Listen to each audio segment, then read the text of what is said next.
Coming to you live from the barber shops of Clearwater, where bass is something we do at 6:30 every single time. Drive me nuts. It is the show we like. No. Thanks.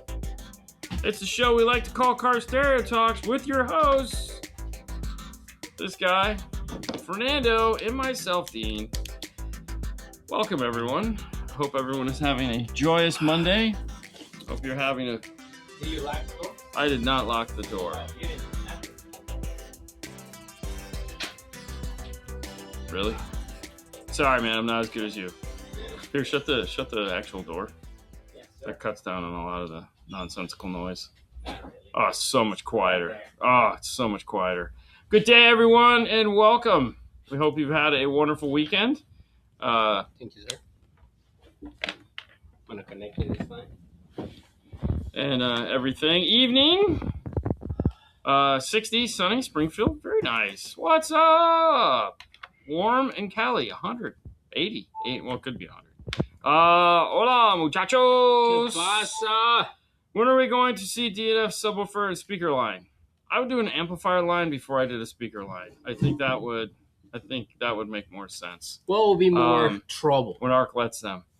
There again, I think an amplifier line, like I've looked into doing an amplifier line. I think that would be cool. The problem is I don't think I'd want to do an amplifier line for anything other than like, hey, you want a cool amplifier? Like, I don't know if I would care if, like, I would, more of a collectible. I don't know. Oh, yeah. Well, they never said no. They have not said no. So, and there again, no one ever actually said no to the aircraft carrier idea. So, there again. To be fair, and good day, Brad. Well, look at that. This guy doesn't know. Yep, almost. A little more. Muted all the way. They have a lot to do. Like, so it has to get put into for one. Okay, so let's say they wanted to do the aircraft carrier. All right. And by the way, Brad says, hold on.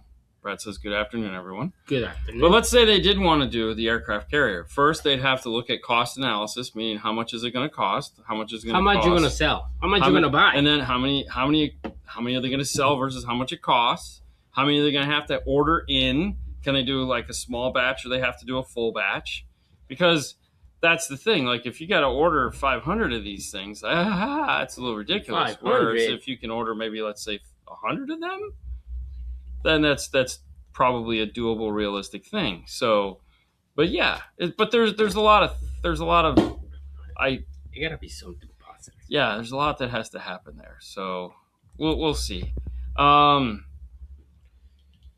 there you go. Brad, what is the carrier supposed to hold? A Falcon and a Nighthawk or something like that? Exactly. So it's supposed to be a Falcon and a Nighthawk so that you get all the channels. So, I mean, realistically, if you really could, you do a Falcon and 2 Nighthawks. That would be pretty cool. Or you could do a Blackbird and 2 Nighthawks would also work, but I think a Falcon with a Nighthawk would be pretty cool.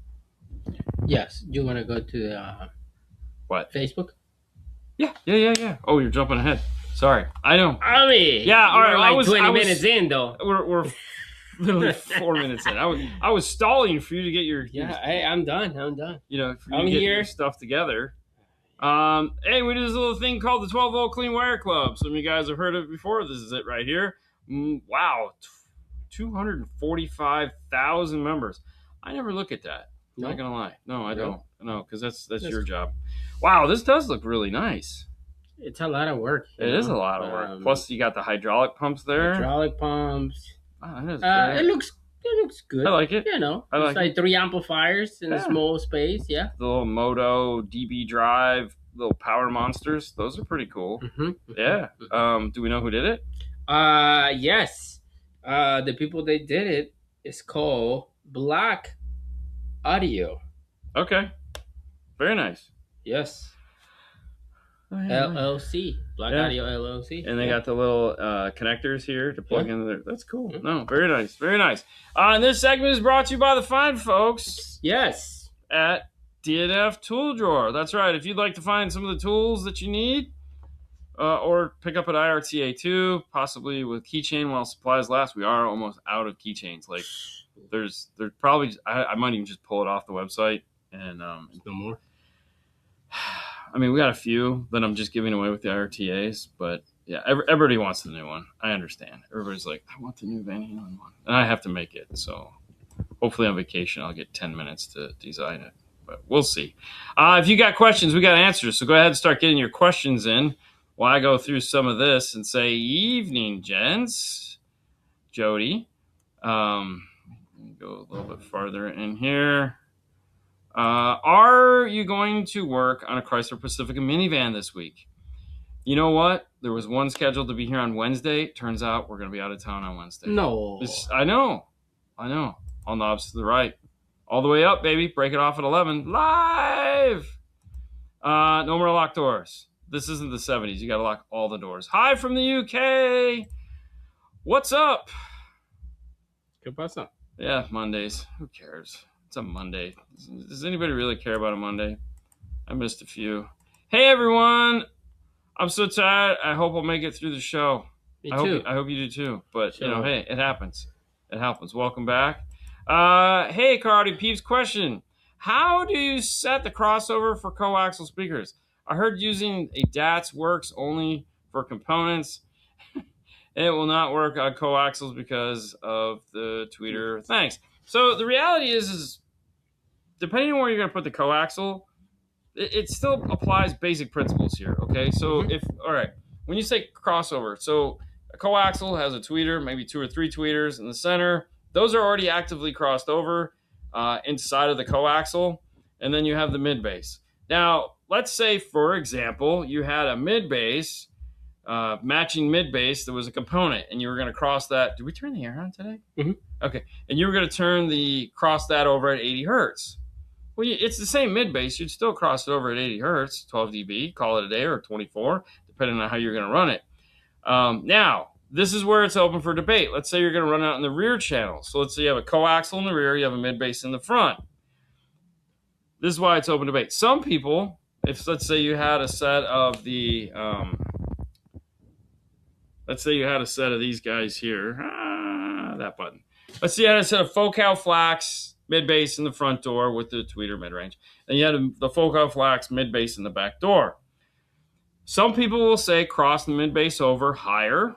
Some people go up as much as an octave. So if you crossed over at 80, they'll say do it at 160. I feel that's a little high. I like to be somewhere in that 110 range. Keep in mind this is 24 dB usually.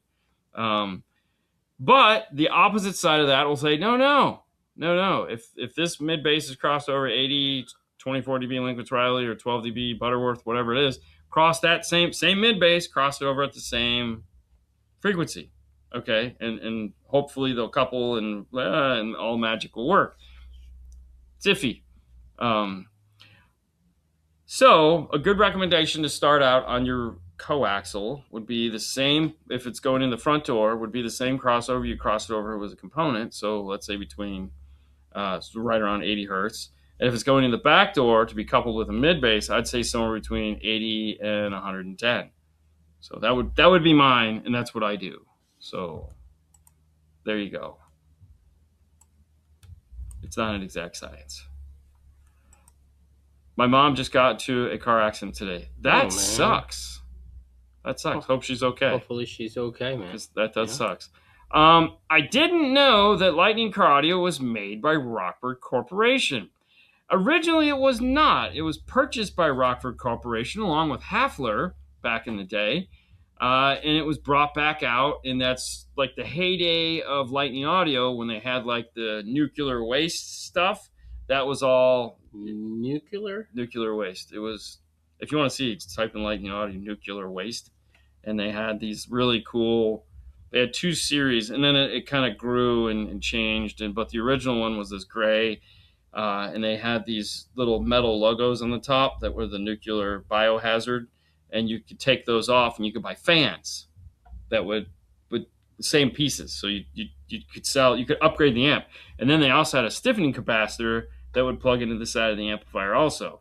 Wow. So Oh yeah, it was pretty cool, and it would have different end plates. So like it'd have an end plate on it, and then you buy the one with the capacitor, you take that one off, plug the capacitor, and put the new end plate on. So it was one of those things where you could guy could come back next week and be like, "Hey, can I add the fans?" Sure. Pull 4 screws, put it on, plug it in, and depending on how big the amplifier, you had like a single, and then you had a double, and then each one of them could take a capacitor.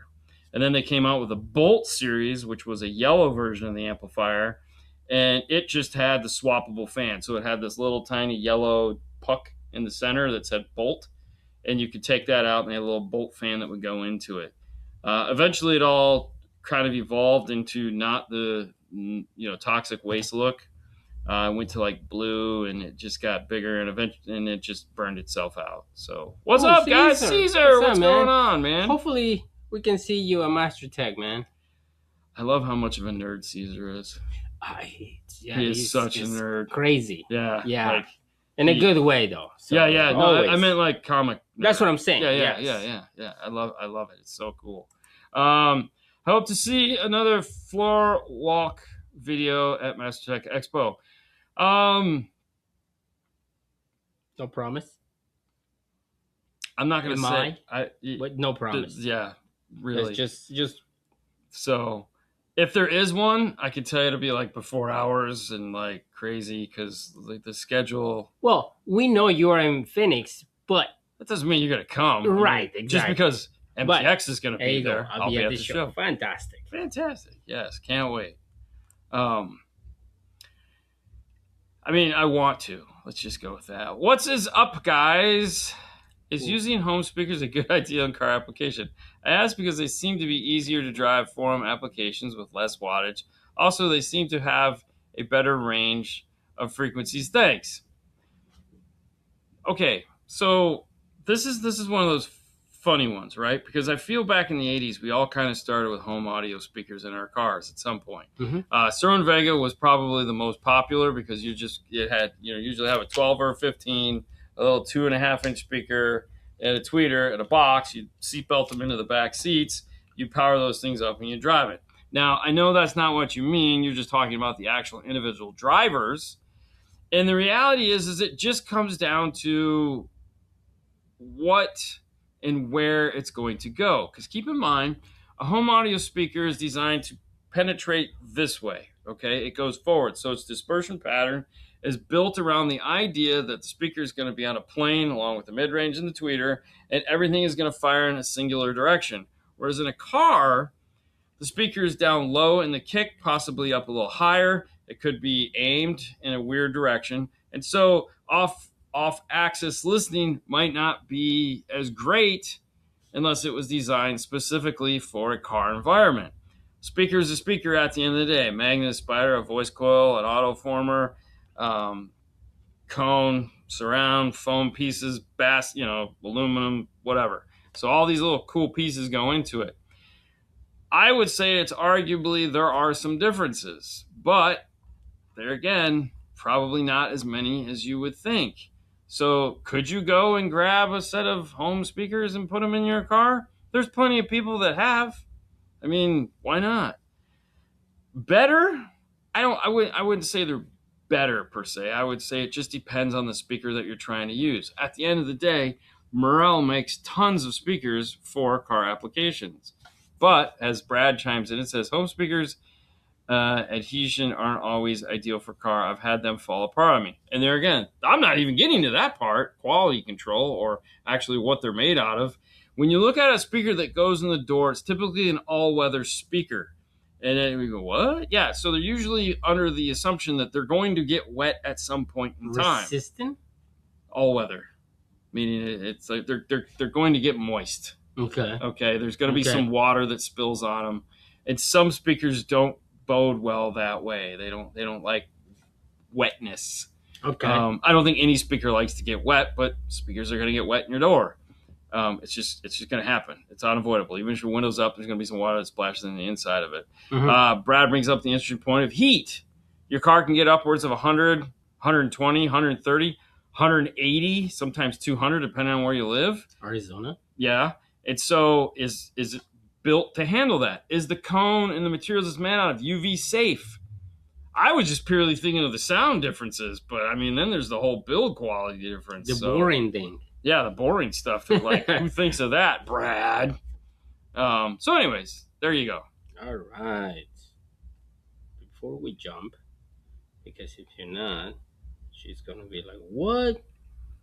LOL. In the 90s, I had a 12-volt setup with two 12 subs in my bedroom. So she went the other way. She put car stuff in the house. Yeah. And then we got the long answer of whatnot from BB. It says, Dean, dispersion patterns of a speaker is almost entirely product diameter of the cone diaphragm. Beaming begins from a quarter to a half wave of the frequency being played. Understood. But depending on how you weight the cone, okay, and what the cone is made of, how rigid the cone is, these things all change. If you have a weak cone, okay, these things will change. That's why we fight over what the cone is made out of. Okay, so there's the principles of measurement, and then there's the actually doing it. And that's where things become weird. Because let's be honest, if you think of a speaker and you go, every speaker is the same, it's a motor structure, it's a cone, but yet we have hundreds and hundreds, if not thousands of different speakers that all sound different. Why? How is the speaker made? Exactly. We should make a video of that. Screw that. I don't want to get that. No, technical. go to a manufacturer and then another manufacturer and then another manufacturer. Oh, yeah, I would totally do that. Like, you know. Dean and Brad going to have French fries. It's not an eating contest because we're both going to win.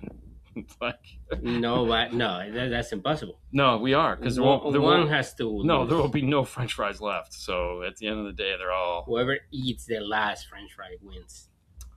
No, I'm gonna. Yeah. They're really good. I'm gonna enjoy every minute of it. So, yeah, no, I'm good. Brad, that's my job. Yeah, you can have it. I don't want it. Okay, so moving on. Techno Express. Look at that. What's that, Eduardo? How to remove water spots from my Pioneer touchscreen. Remove the Pioneer? Yeah, just take the Pioneer out of the dash, walk it over to the corner where the dumpster is, throw it in there, and put yourself in a nice new that is just terrible, though. I mean, it's no good. It's got water spots on it. It's got to go away. Yeah. It's no good. It's trash. I mean, I'm sure there's somebody here that would take it with the water spots, but, you know, it's okay. You know, hey, it's just what it is. Best show in the biz, thank you. Will the LR2 work on an F-150 with iData Maestro? Sorry, I think we're talking about the RR2 yes. work with the F-50 iData Maestro Blackbird with Nighthawk, or the AR2. Short answer, yes. So I know you're saying AR2 because if you're trying RR2. To do, but any. No, it'd be AR because he's trying to introduce a Blackbird with the Blackbird. Yep. So as long as when you go back in years, so they have the new A to B. So if it's a newer one with BO, that's going to be the A to B iData interface. If it's a previous version, then it is going to be the AR2, but you don't need an AR2, you just need an AR. Because the AR2 has a preamp section, the AR does not have a preamp section. An AR will plug into a F-150 previous version, and just that's it. The amplifier will take care of everything else. You're going to use the amplifier's preamp section. You do need to get all the parts that they have T-harnesses and wires and all that other crap. But now if you're going to do the A to B, that will also connect data to the Blackbird, and you can do fun stuff with that as well. So, but the only one it will not work on is the newer Ford because iData doesn't have the newest plug, A to B plug yet. Yeah. Okay. Lots of fun. Morel Temple Ultra 692 Mark IIs or Kenwood Exelon for a Toyota Tacoma? That's a you question. Tempo Ultras? So the Tempo Ultra 6x9. Yes. Will they fit in a Toyota Tacoma? Yeah, they fit. Do they? Yeah. Okay. Yeah. Fernando says they fit. Yeah. I don't think they do. Really? No, I don't think. Do, well, because think about it. In the Tacomas, we have to move the speaker sideways. We can't put the magnet in the center. No, that's the Tundra. Though. Is that the Tundra? Yes. Okay.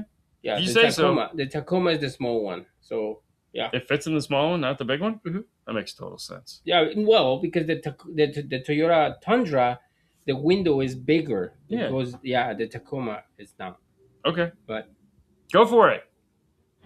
Yeah. I'm going to take your word for it because I'm Yeah. sure we've done them. I Yeah. just don't ever pay attention Mhm. because that's like a you thing, not a me thing. Orlando, Florida would get way hotter than 120. You know that. Yeah. I don't know. I don't know. I'll. You can keep it. I don't want it. Oh, you mean in the car? Oh yeah, in the car to get way hotter than 120 for sure. Yeah. I mean, the install base is hotter than 100. Yeah, no, Modesto has some ridiculously hot days. What do you guys think about iPad head units? Oh, you should talk to Mary Lou. She likes the iPad Listen, man. on the dash. Yeah, I think Soundman's keeping that alive. If you want an iPad in your dash, he's the guy you talk to.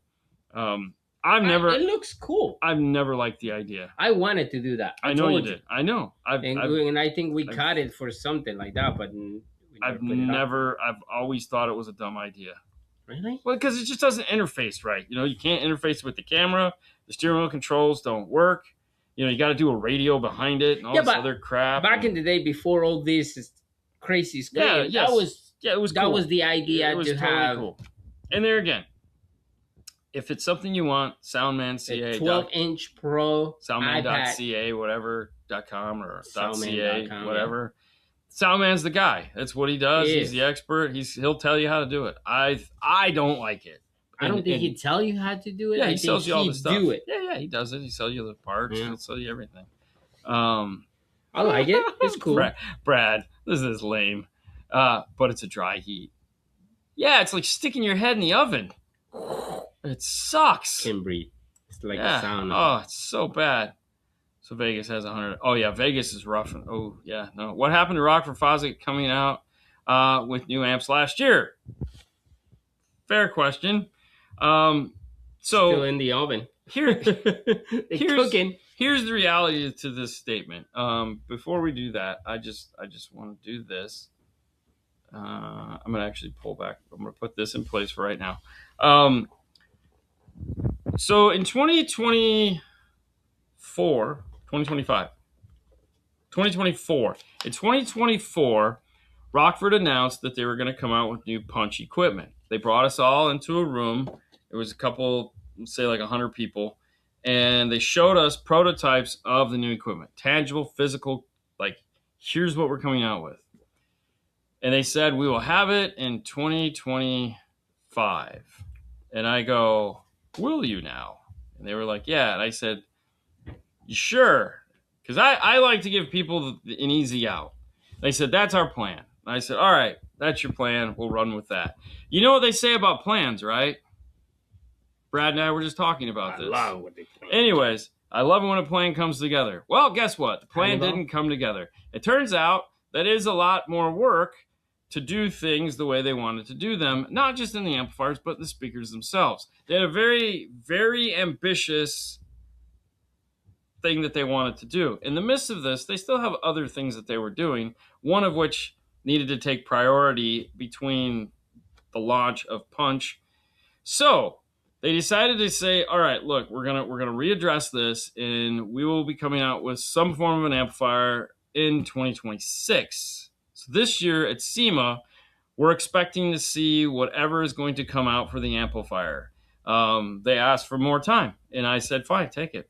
Not like I mattered, but to me, I would much rather have a manufacturer, and I'm sure you agree, not rush to market with a product. Just take your time, get it right, do what you want. And then when you give it to us, we have a very well thought out, planned product as opposed to, here you go, because that sucks. So, but yes, there were plans. They got delayed. So November this year, we should probably, we'll have more information as far as like what they're doing. And that'll be great. I'll take look at Ken right here. He says, I'll take 100 degrees in the desert over 90 with a dew point of 70 all day long. I will take the opposite of that. Thank you very much. 110 and the didn't. No, sir. No, thank you. I would much rather have 90 with 90% or 100% humidity. Yeah. And then that. And I get it. I Oof, get it. I God. respect that, but yeah, no, No, oof, that's too much. it's crazy. Dean, do you realize that how Apple CarPlay came about? Right, it was 12-volt brilliant version. Brilliant invention. Yeah, Huh? they can have it. It's brilliant. I mean, I can totally see that. Put in the iPad, and then people are like, "Oh my God, Apple!" Oh my Yeah. gosh, Apple No, hey, look, CarPlay. it's. If that's how it came out, that's I'm sure. I'm sure. Why not? Somebody saw it and was like, yeah. Dang, that's a long wait. No, it's not. Dude. It was introduced in November of 2024. Products take 2 years. They take 2 years. I don't. If you're lucky. yes, I mean, not maybe Jesus, 3. it's most things take 18 to 24 months for product development. Even if you have something in the works, in the can, you have a blueprint, you're ready to go, you still got back and forth. I mean, best case, 12 months. Mm-hmm. Like if you're lucky, like when the PSM Pro, which has been up here the whole Unless time. unless you are that Art, guy, the PSM Pro. he just came out with a lot of stuff. Last year. Yeah, but that's because they had years. That's because Of development. they had COVID development that was just waiting to come out. So it's like we just got an influx of that. But like when they came out with a PSM Pro to fix all the stuff in the Harley, like that was like the fastest they've ever come out with anything. I think Brian was saying, and that still took, months. And this kicker standalone DSP, yeah, it's gonna take a minute. Still working on it. 2026 is gonna be fun. Okay, have you heard the Illusion audio speakers? What's your thoughts? And what is a similar comparison? I was never a big Illusion guy. The only Illusion stuff we ever sold was the C3 3.5s because they sounded really good. And, every now and then you need a $750 set of 3.5s, which I happen to have a set of $750 3.5s. I don't know what I'll ever use them in, but I got them. It was a fantastic speaker. It really was. It just was one of those things that manufacturing got in the way of a great product. So, and it was really sad too, because like where they were being manufactured, I believe they were being manufactured in India, and the guy that was the plant that was manufacturing them came into work one day and said, "I'm done." And so they took everything that was in that plant and they moved it all to another plant, and that plant just could not figure it out. And so the failure rate was ridiculous, and it was just like it was an illusion. He was joking. Yeah. I know he knows I was joking. But trust me, as soon as we get one, we're gonna do that for sure. Oh, I like these questions. Which amps you guys like better? D versus AB. I like the F. For free. I like the F too. Listen, this is one of those questions that I don't think anyone will ever answer and be happy with, because right now, you can go buy an entry-level AB class amplifier on IC power chip and be like, I have an AB class amplifier. I am awesome. And you're not. You're not. You're not. And so now the waters are muddy. So you can't just say AB versus D. That's assuming that every AB class amplifier out there is fantastic and every D class amplifier is not as good as an AB class amplifier. And we know that's not true. Wrong. Because there's plenty of AB amplifiers that suck, and there's plenty of D class amplifiers that'll smoke them. So you have to put more rails into your decision. If you're like, okay, so if I'm going to buy a $2,000 amplifier, do I want to go D or do I want to go class AB? And then it's like, okay, well, we got to think about that. What else is in it? Mm-hmm. Are we talking straight power? Are we talking DSP? It's like, ooh, that's good point. So, I mean, like the coppers, these things right here, mm-hmm. these, and then the pros right here. These are all AB class amplifiers, mostly. The sub-amps are not. But, you can get into the 830, which is this guy right here, or you can get into the coppers or the Moscone 1 series right there. Those are all AB class amplifiers. They're expensive. that one's $4,000. These are thousands of bucks. 2,000. That one's the most reasonable one. Those are like $2,000. The covers like are like, yeah, thousands. That's just thousands. that's like two somewhere in the two-ish range. Thousands. So, whereas it just depends. I don't know if it matters as much anymore. A lot of it is prestige. The prestige. Good movie. Hello guys. I have a 24 cord with an audio control mono amplifier, mids and highs, DSP amp. I had it tuned, but for some reason my subs are missing the lows. It is a factory radio filter issue. So do you have, so the real question would be, do you have a audio control amplifier with DSP? Is that what it is? Because if it is, that's probably part of the problem. Yes, it is a filter issue. Those cars do have an high-pass filter. And if you go back within the last couple weeks, we did all those videos on the key lock showing you what a high-pass filter looks like. That was modeled after the Honda high-pass filter because we've seen it enough. We know what it looks like. And that's why we decided to use that to model this. So depending on the DSP you have, some can fix them better than others. So for example, if an audio-controlled DSP has one EQ, that's it. It does not have an input. It has one EQ. And that EQ is for everything, de-equalization, and so those kind of struggle sometimes with trying to fix those problems. It doesn't carry the bass doesn't carry. Yeah. So exactly. Yeah. So you might benefit from, especially if it's a base model Honda Accord, is buying a key lock, putting it on the front two channels, fixing the signal, and then running that into the subwoofer, and or getting an epicenter. I would probably just say keep it simple, buy an epicenter, put it onto the sub amp. Magic happens and everyone is good. Magic happens? If you're trying to pinkies out, I want it to be its best sound quality ever, then you might want to go key lock. But for me personally, if I ran into this problem, I'd be going to the store and buying an epicenter. That would be fantastic. If you hadn't noticed this logo above my head, this is Arc Audio Moto. It is their motorcycle line. It is summer. It is so almost summer. It's summer here. You guys are still kind of like putting your toe in the pool, going, ooh, it's almost ready yet. And that's right, it's almost ready, which means if you got a motorcycle that's been sitting in your garage waiting to come out, it's time to upgrade it. Head over to arcaudio.com and check out what they have to make your motorcycle sound the best it possibly can for this few weeks or months or whatever it is of riding condition weather. Yeah, I got nothing else. So before I go, about the question about which one you prefer, Class A, B, Class D amplifiers or whatever. Yeah. If you go into MasterTech Expo, Brad from Arc Audio is going to talk about amplifier topology. Yeah, so, all the good stuff. All of them. Yeah, it's so gonna if be you fun. have a question about that and you go into MasterTech, you get a nerd talking nerd stuff.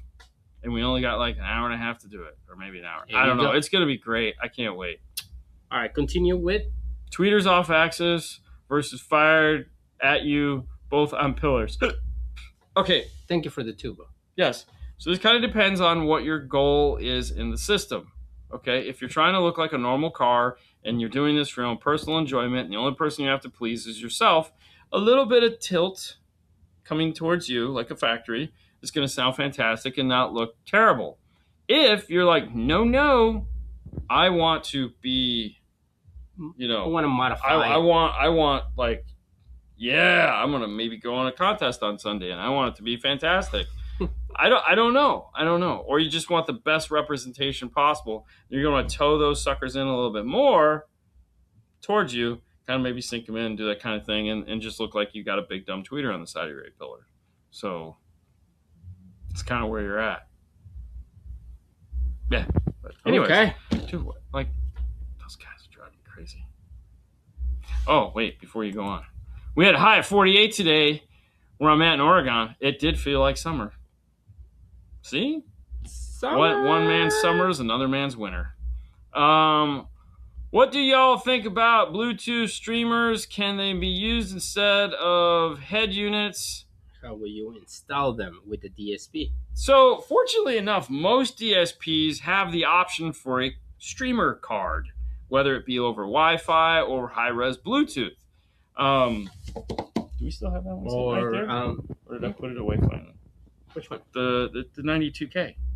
Oh no, the Amos 92K. Is it just dangling there somewhere? Nope, it's not here. I might have put it away. Why? Because I got tired of knocking on the floor. Yeah. Audison makes the Amos 92K. Not Audison, no. Oh, Audison does make one also. Yes. Moscone makes the Amos 92K. 96K. Sure, that one. Could you answer the question then? Jesus.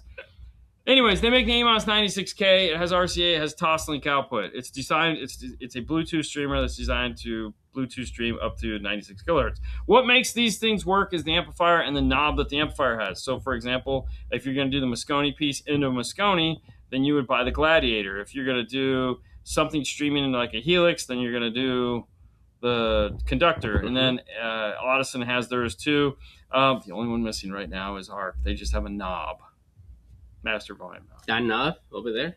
No, it's over here. Oh, they just have a knob. They don't have a cool like multi-function joystick. Anyways, and the knob is what's going to allow you to control the volume of said units, because you always need a beacon. Thank you, Frank.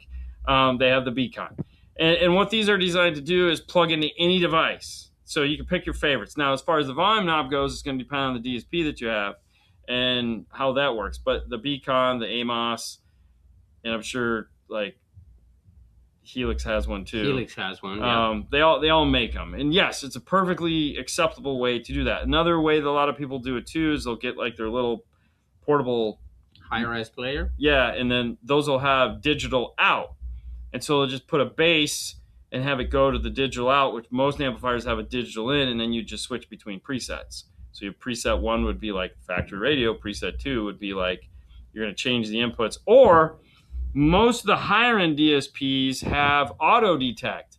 So what you do is you even have to screw with nothing. All you have to do is you'd have the radio playing, and as soon as you put your DAC in there, or you put your Bluetooth and pair it to it, it automatically switches over to that source, because they have source sense. And so as soon as you paired your Bluetooth to one of the many Bluetooth streamers, it would automatically switch the DSP over to that, and then you can control it however you want. So, yeah. It's a lot of options.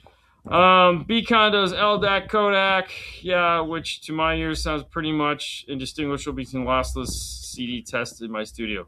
And like you, we did a ton of testing too with a plethora. They sent us a very expensive one, and I had to go home and go into a very dark room with some very expensive headphones and sit there and till Haley found a difference that she could audibly hear, and they let me hear it. And I was like, oh, good luck. Yeah, good luck on selling that. But the thing is, you have to remember, there are people out there that spend thousands of dollars, hundreds of thousands of dollars on wire, as well as they also spend money on the little tripod thingies to get the wire off of the floor. Those little cool little pedestals, because you don't want the wire, you don't want your speaker wire to touch the ground. And then you need to put sleeving over it that is magnetically shielded and will keep the particles out of it, the gamma rays. And dude, those holders are $300. Yeah. So, there's a lot, and it's all kind of silly, because when you're going 90 miles an hour down the road and the car is making all kinds of wind noise, and yeah, you're going to tell the difference. Regular tweeter versus bullet tweeter. Oh, Dean loves bullet tweeters. Oh, they're my favorite. Yeah, right in his face. Yeah, fire them away like a bullet right between the eyes. Ah! I had some results with LDAC. Yeah, that's an that's an Android conversation, because like we don't lots of snake oil. Oh, snake oil is so good. Yeah. So LDAC, not iOS. This is true. Yes. Yep. iOS, we don't have these things. We're just it's just Wi-Fi and call it a day. That's another thing. Some of the amplifiers also have Wi-Fi inputs, which is just as fun. So you didn't have to go crazy. You just Wi-Fi right into the amplifier, and you're golden. And it's like, whatever. Hope you guys have a good week at Master Tech. I have a colonoscopy on Friday. You have fun with that. Oh man, I think you got the long straw. You're gonna have all the fun. Yeah. Not us. We'll be not having any fun. We'll be having all the funs. There'll be so much All the funds. We will funds. share the funds. All the funds with all the DAX and everything. All the DAX. They are rocking out over in the salon. Yes, they are. There's probably 2 of them over there, and they're Probably one because there's no more people. We're cutting hair. Normally on Mondays everybody leaves. Yeah, from this plaza. It's like gone ridiculous. right now. From In-DSP, if DSP in the trunk, is it better to run speaker wires or RCA's ground noise? So look, man, I haven't had a ground noise issue in a modern piece of equipment, and I don't know when, like, ever. The only time I've ever gotten noise within like the last 4 years, 5 years maybe, is from a interface. I mean, like when we're taking out a factory amplifier and putting in one of the amplifier integration pieces. That's the only time I've ever gotten noise, and it has nothing to do with the like speaker wire for RC anything. None of the wiring matters. Just the box was noisy, and how we solved it was just going Toslink because there was no noise on Toslink. But all right, change you on. Yeah, I'm working on it. But yeah, I don't even care anymore. You know, buy the best that you can and just be happy with it. Audio control. Buy an Epicenter. You'll thank me for it. Let's just go with that. Audiocontrol.com. Buy an Epicenter and you'll thank me for it. That'll be on the t-shirt. I have an Epicenter and you can thank me for it. Well, if you have an Epicenter, if you what is the problem then? Okay, listen. Signal. Yeah, but it would still do most of it. At the end of the day, if you're trying to fix the Honda to make it as flat as possible to do what you want, for one, yes, a key lock will fix that. I guess what we needed to know is what kind of DSP you had, because that would solve the issue or help explain the issue. Because, for example, if like you had an Arc Audio DSP or if you had a Moscone DSP, Helix DSP, Audison DSP, all these DSPs have the ability to fix this problem. Okay, not easily as a key, but they still can fix the problem. So if you put a key lock on channels 1 and 2 and then ran your inputs into that, run your subwoofers out of that, you will have no more bass roll off. It can fix a Honda and make it as flat as possible. You will have to retune the car though, so that is one thing to consider. That's why I was thinking the Epicenter. But if you already have it and still not getting the results you want, which is kind of weird, then yeah, go for that. The other thing too is that you just might have crappy bass. I mean, there is that option. There is like the box is not right. The box? Yeah. Oh, the subwoofer, maybe? Because I mean, we do plenty of Honda Accords and like and they hammer. And you know, they don't always get a kicker key. Well, most of the time they get a key 500.1, but that's a whole other thing. So yeah. What vehicle are you working on that is behind you? Whoa, slow down. Oh, hold on. I got it. This is a Cadillac CTS, and it was in for an RVD FL screen upgrade. So they wanted to go from the small factory screen to a 12-inch Tesla-style screen. And that's all I have to say about that. Anyways, I'm going to click here. What do you think about people who install their speakers on the outside of their vehicles? Oh my gosh, dude, that is so awesome. Yeah. So the road that we're on here is called Gulf to Bay. It goes from the Tampa Bay Gulf to the Bay, or Tampa Bay to Gulf, the Gulf of America now, Gulf of Mexico. Anyways, anyways, the Gulf. So that's why it's called Gulf to Bay. You didn't know that? Oh, I was gonna say, how did you not know that? Anyways, so we have plenty of cars driving past us all day long, and every now and then, when I have the pleasure of walking from the retail store to the install bay or vice versa. You know, you get the car that goes by, let's do it, and you're going, that sounds so good. You're the best. Even with the door closed.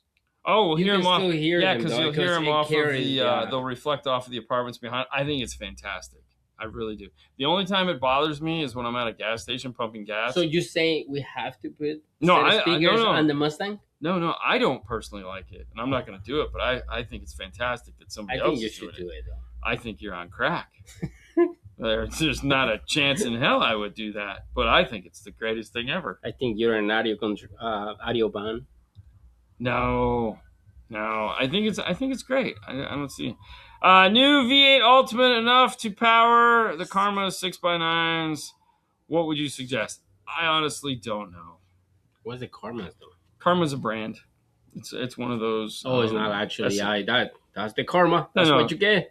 No, it's not bad karma. That was a good name though. That was in Navy SEALs. The guy, his call name was Bad Karma. Oh, really? Yeah, it was That's cool. But no, honestly, I have no idea. I've never really done anything with those speakers to know. You should call. You give Jeff a call. Jeff Smith. Yeah. Call MSC Tech Support.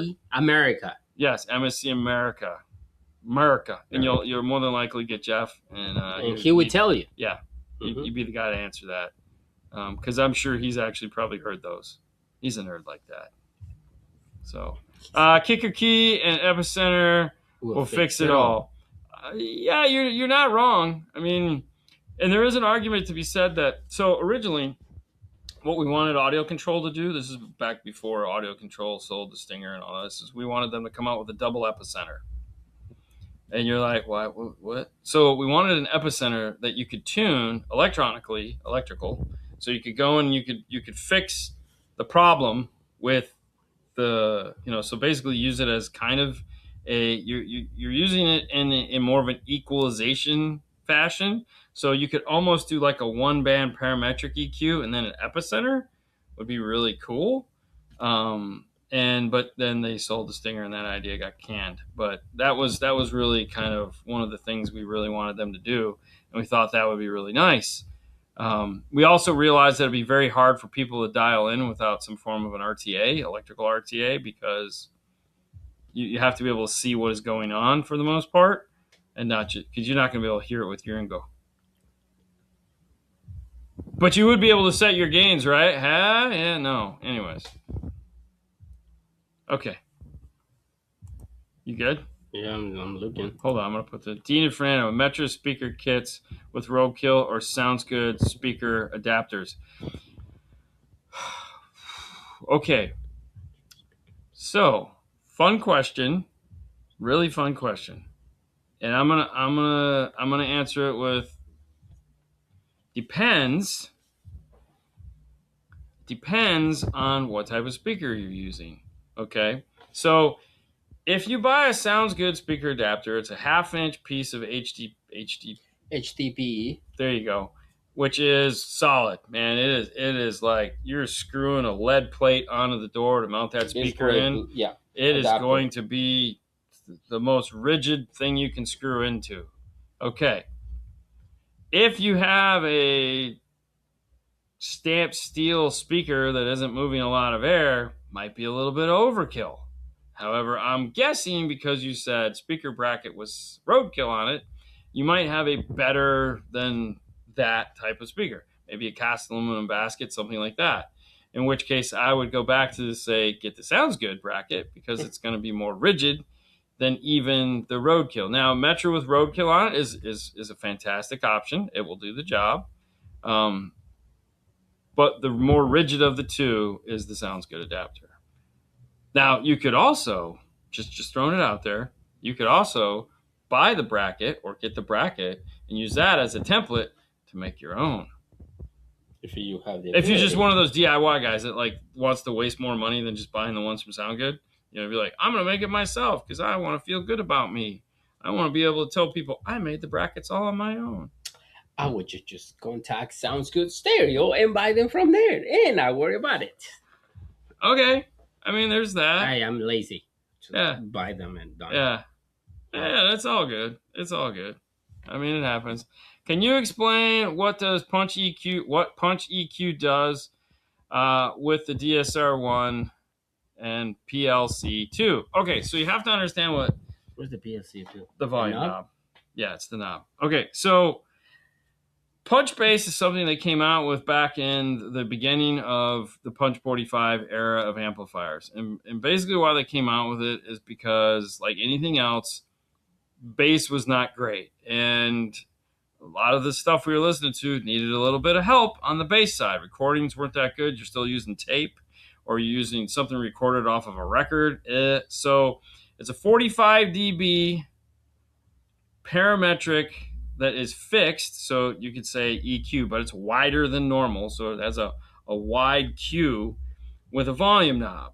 Okay, that's why it's called the More Better Bass button. As you turn it up, bass automatically just sounds more fuller and richer because you're adding a not a band like an EQ, but you're adding a mountain a plateau, as it were, of bass centered around 45 hertz. So it's 12 dBs of boosting when it was just a button to turn on and off, and then they switched it to a knob that you could turn up and down. Now there's Punch EQ also had a band for treble, which they don't do anymore because they don't do that anymore. So in the DSR-1, it's a digital version of that, and what you can do is treat it like an epicenter or have that bass boost on a knob, so as you're listening to music and you're like, man, I wish it was deeper and fuller, turn up the knob and it gets really like, oh my god, this is amazing.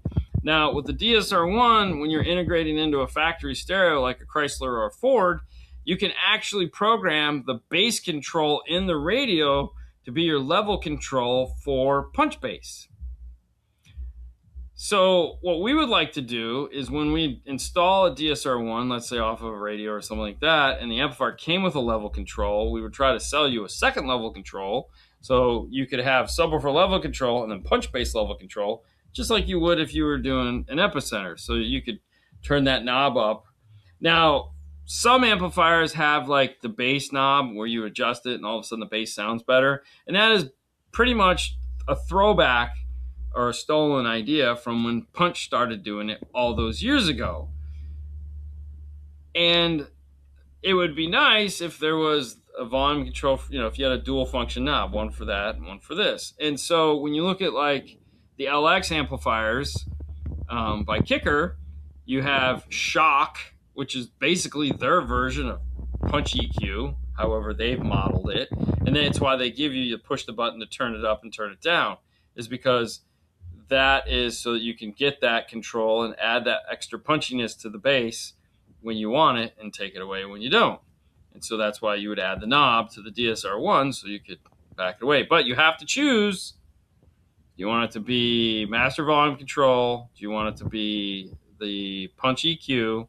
Or do you want it to be subwoofer level control? Now, if you have an Apple Watch, you can actually program your Apple Watch to do punch bass, because you can download the DSR-1 app, and when you do, there's an Apple Watch version of it. You can actually tap it, and you can turn up and down your punch bass from your Apple Watch. Crazy. Rockford was just as surprised to find out about that as you are. Okay. Rel Tempo Ultra. So get this sounds good. Yeah, get this brackets. Yeah. You'll be fine. Yeah, it sounds good brackets. Because those are monsters. Yeah. So yeah, they're heavy. Gotta love them. Mm-hmm. Very nice. Yeah, if they got them, get them. Do you install speakers on your rear bumper before? Yes or no? Have we installed speakers in the bumpers? Yes. I did, yeah. Before. Yeah. I do I not do it anymore? I do not. Oh, did you remember? I think that was a Camaro. Yes. Did we put speakers in the back? Yes. Oh my god! Yeah, I remember that. Yeah. It's probably the most expensive speaker mounts you'll ever see. Yeah, because I'm going to treat it like anything else that I do. I'm going to find the hardest way possible to do it because I want it to never come back. Yeah. So that was that. So, anyways, I just used the Epic 1500. I was rather impressed with how it sounded. What are your thoughts on the Epic line? The Epic line is fantastic. I mean, I feel they do a really good job of price and performance. Mm-hmm. You really can't beat it. All right, I'm trying to figure out who we haven't done. We haven't done Moscone yet. Mm-hmm. No, and there again, it was a neat idea. It's great marketing. It's great value. I mean, you get exceptional value. So I think it's going to be fantastic. I think it's everything that it's the amplifier that audio control was always trying to make, but they couldn't for some reason. So it's like when they came out with the ACMs, they were trying to come out with a more affordable amplifier. It just wasn't anything anyone got too excited about. Whereas I look at Epic and go, I think this is what they wanted to do when they wanted to do ACMs. They wanted a more affordable, fun amplifier, but they just got in front of themselves. And then Gary and the team and all those guys came up with this idea.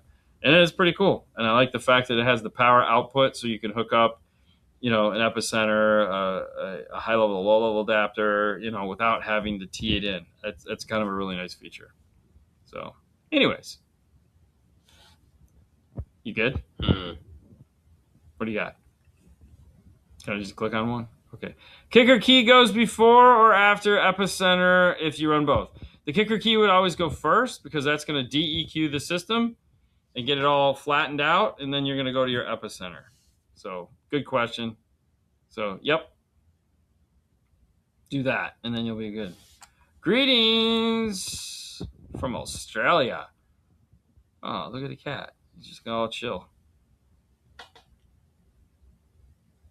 Can you expand on how an amplifier rating 40 watts at 4 ohm doesn't double the actual volume output to 100 watts at 2 ohm? You touched on this a couple weeks ago. So back in the day, when you'd buy an amplifier, okay, that was one of the big marketing things. So back in the Orion 225, Punch 45, Punch 75, Precision Power Art Series, and all those fun things, the amplifiers would tell you that it would put out 50 watts at 4 ohms and 100 watts at 2 ohms. And that was just how the amplifiers worked. As it turns out, it wasn't 100% accurate. They were rounding just a little bit.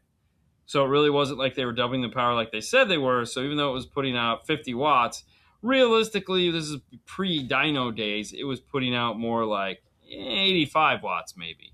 Very rarely was it doing double the actual power, but it was doing more power. Fast forward to now where chips are getting overclocked and optimized and just different performance in the chip itself, we are not getting that doubling of power because the chips, they understand that they're going to be powered at 4 ohm, okay? And so it doesn't do any good to make all its power at 2 ohm. If you're never going to run it at 2 ohm, you're going to run it at 4 ohm. So manufacturers over the years have asked the chip designer to hey, fix this shit and give us something that puts out most of its power at 4 ohm and then may get a little bit louder at 2 ohm just because it can do it, but it won't double the power. So it has a lot to do with chip optimization and just the way the world works now as far as chips go. So it's not really much to touch on. It's just they just don't do it anymore because we've moved past those basic designs. Now, when you look at a Helix amplifier, a Helix amplifier you can't bridge them. They run at 4 ohm or 2 ohm, and that is because they're pre-bridging the amplifier chip, and so but their bridged amplifier can work at 2 ohm. So that's why you can't sum them together. Two separate amplifiers. So there's a lot of silliness that goes on now so that you get more performance out of your amplifiers than you did in the past. And then you have things like DC straight, which is like something that Rockford came out with many years ago, where it didn't matter whether you're running at 1 ohm, 2 ohm, or 4 ohm, your amplifier just gave you 1,000 watts. And it wasn't, there again, it was a rounding thing. Just build a bigger, better power supply. Exactly. But yes. So it really just comes down to how they've optimized amplifiers now. These things have kind of gone away, which is not bad. I would much rather have an amplifier that puts out more power at 4 ohms because very rarely are you running them at 2 ohm. There are some 2 ohm speakers out there. There's a handful of them. And that's great, especially when you're looking at some of these amplifiers that do go from, let's say, 50 to, let's say, 80 watts or 75 watts. That's a big move. You'll get definitely better performance out of it. But it's also just buy a bigger channel amplifier and then bridge it and get more power out of it at 4 ohm. That, to me, makes way more sense. I have the Falcon in my car, and I've got it. 4 of the channels are bridged to the front mid bass. So it's got tons of power going to it. Tons of power. So, or you could just do like Brian and get 2 of the most giant ARC audio 4 of the most giant amplifiers and just put 500 watts to a set of tweeters. Oh my god, yes, that would be fantastic. I know. Yeah. 1,000 watts. Oh, all of the watts. I want all the watts. On a set of tweeters. It's the simplest tweeters yes. ever. Yeah, just no. 2,500 watts on a set of tweeters. So I was not a classic Rockford dealer. We sold Orion, so I never paid attention. They were the devil. I got to be honest. Rockford, when I was, in the '90s, when this was all the rage, Rockford was the enemy. I didn't want anything to do with them at all, ever. They were like, because we sold Orion, and they weren't on my team. They weren't on my team. They weren't my team. So you got to let them go. Isn't the ARC PSM Pro basically like a DSR1 Pro? I'm just guessing. So I understand what you're saying, and you could make that analogy. There are some subtle differences, though. So when the DSR1 came out, if you ever get the opportunity to take a DSR1 apart, you'll see that there's actually two boards inside of it. There's an AR motherboarded on top of or sister boarded. I don't which I'm there again, not a designer. There's a board stacked on top of another board. And so you have an AR stacked on top of the DSR1 EQ. So instead of putting a cable between them, it's just done internally. And so the two have to talk to one another. The PSM Pro, they did not put the AR inside of it because they were trying to make it as small as humanly possible, because they looked at it as, we're going to be doing other things with this other than just being AR compliant. So the plugs, however, are the exact same. So if you were to take a DSR1 and unplug it, you could plug in a AR and a PSM Pro right into the same cables, and everything would go the same. The difference would be on the PSM Pro, you have 6-channel input as opposed to 4-channel input. You still have 8 channels of output. And if you're looking at the harness, it would still work because there was it was still there to do it. So you can actually still use the existing harnesses. But why? Now, software-wise, the DSR1 is an iPad, Android. We'll just call it a tablet DSP. And it's really cool at that. It's probably the best one. I feel it's the best one ever made. As far as how it executed and how it worked, is pretty flawless. Especially right now, it's like it just works. There's no glitches. There's no headaches. It's very long in the tooth piece, so at this point, it's just what it does.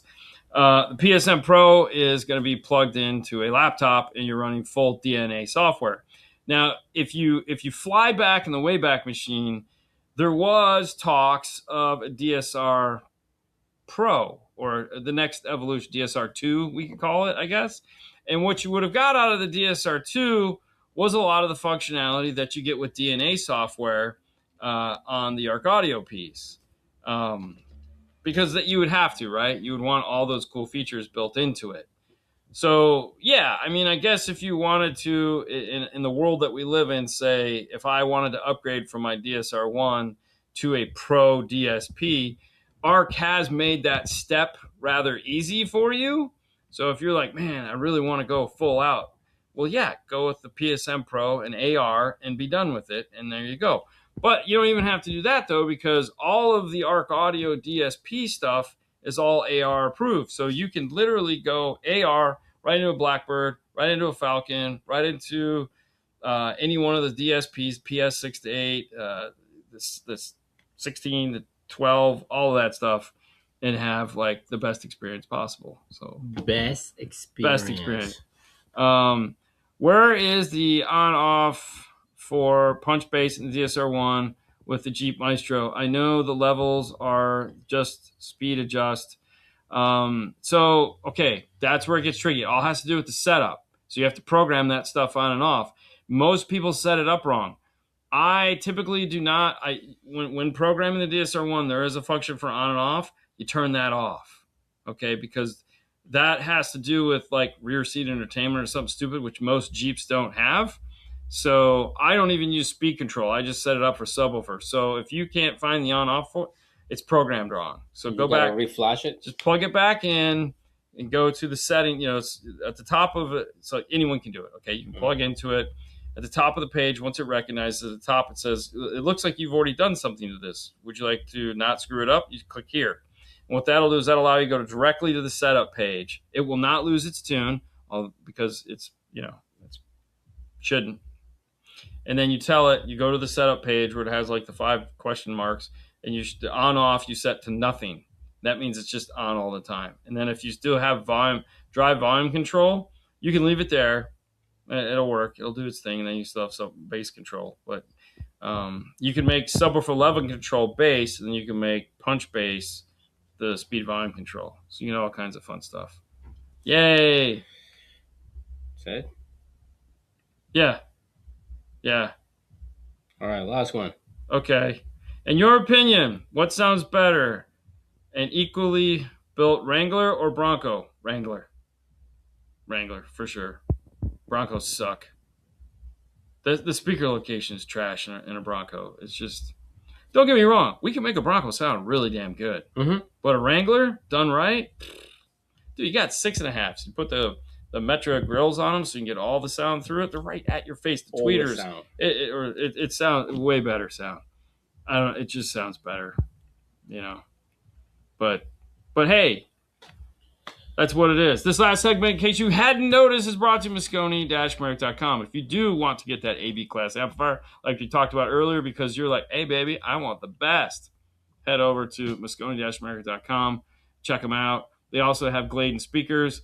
We talked about 8-inch earlier. We didn't, but if we would have, we'd talk about the Zetas. Check out the Zetas. We talked about Soundgood. Their Soundgood Deluxe Premium Package comes with a set of Zetas. Why? Because they're the best.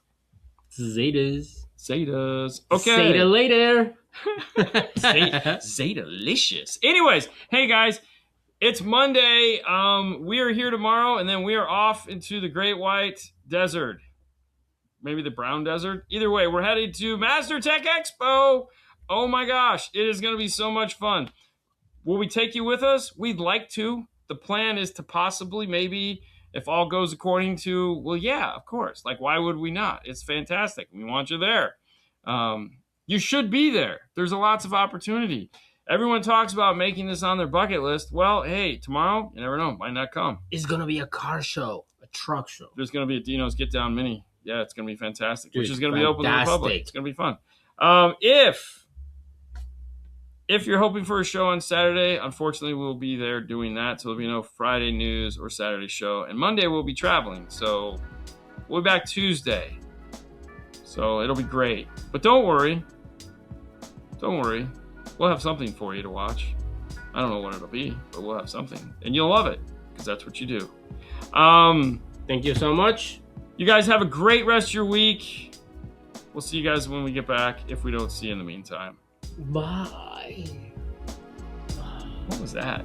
I'm tired. So lame. All right, guys. Have a wonderful night. Fade to black.